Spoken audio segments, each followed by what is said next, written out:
So we use the bridge a lot in the classes for many reasons. It's a really nice movement to use for transitions. It's a nice way of engaging the back line of the body, but also really opening up through the front of the hips. There's some things I want you to consider and think about when we're doing the bridge work. And first of all, as with all of the setups, it's where we're starting from. So with the feet grounded, we have this comfortable distance from the heels to the bottom. Again, not too close and definitely not too far away, because some of you may start to find that your hamstrings sort of start to get your attention during this work, and that's quite normal, so please don't panic if that's the case. It's just your body kind of adjusting to different movement patterns. So making sure your feet are very grounded, so the big toe is in touch, the little toe and the heel, comfortable distance from the sit bones, the pelvic position, tailbone, middle back, base of the skull. The arms are really important with the bridge work, and we want to think of that peripheral line from your armpits out and down to the little fingers. Still that sense of the back ribs coming round and the navel drawing down, the neck is long. So we're really thinking of this space we create across the front of the body as well, across the shoulders. We draw the arms down and lengthen through the neck. We bring the breath into the body. And on the out breath, we begin by just letting the pelvis roll back. It's like the pubic bone lifts and we just allow the pelvis to tilt and the lower back to come to the mat.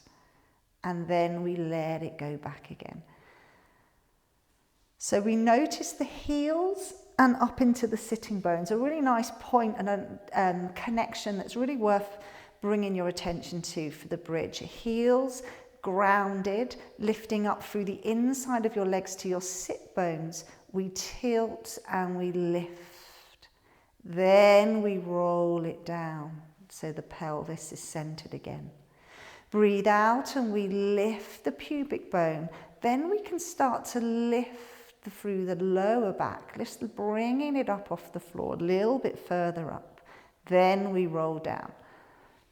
So I want you to think, as you tilt the pelvis back, we've got these upper body really widening away, lifting. So I'm kind of feeling that space in the back of my ribs widening, tail lifts, lower back, middle back. And when I'm here, my knees, I want to feel them going away. So I'm drawing my knees away, my sitting bones lifting to open through the front of my hips. So I'm not collapsing into my sort of collarbones. I'm pulling myself away.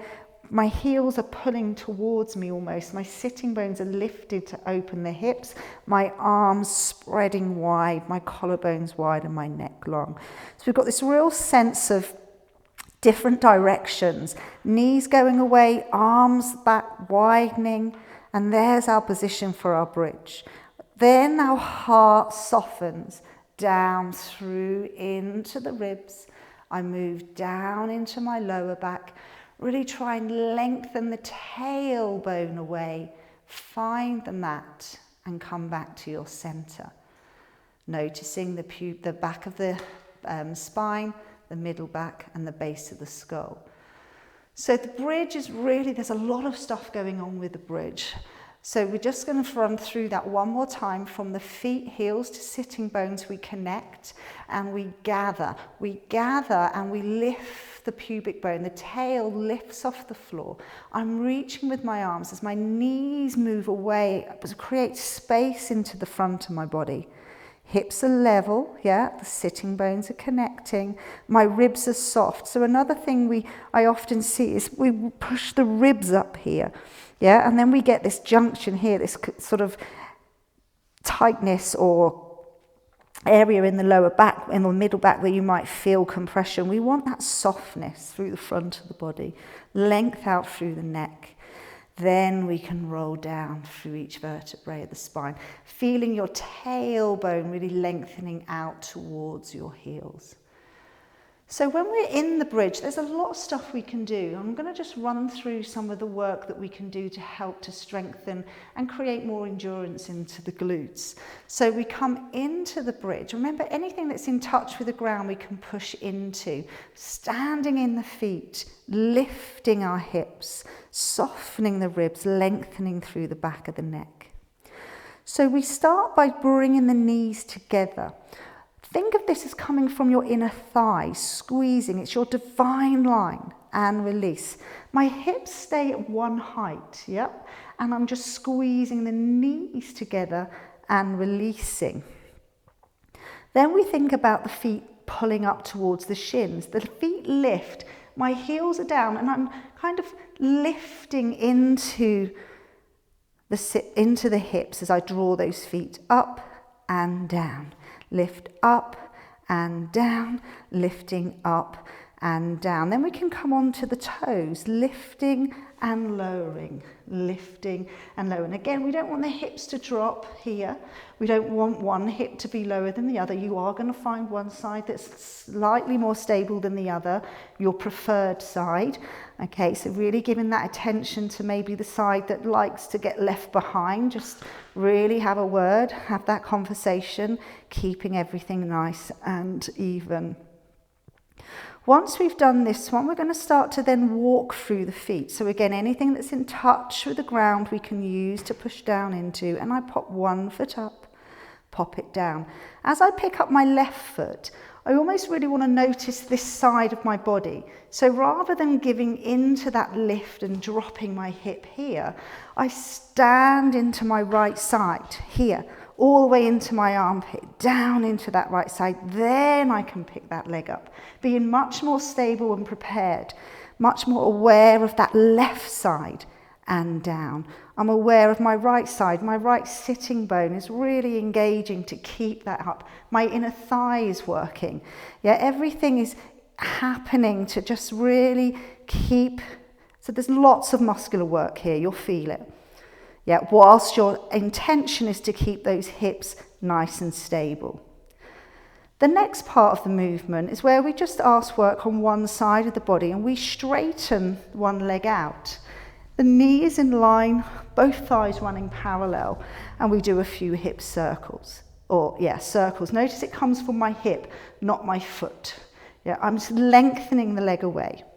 We can then lower the hip. This hip stays high, and then the right hip lowers, and then I roll my hip back round to parallel.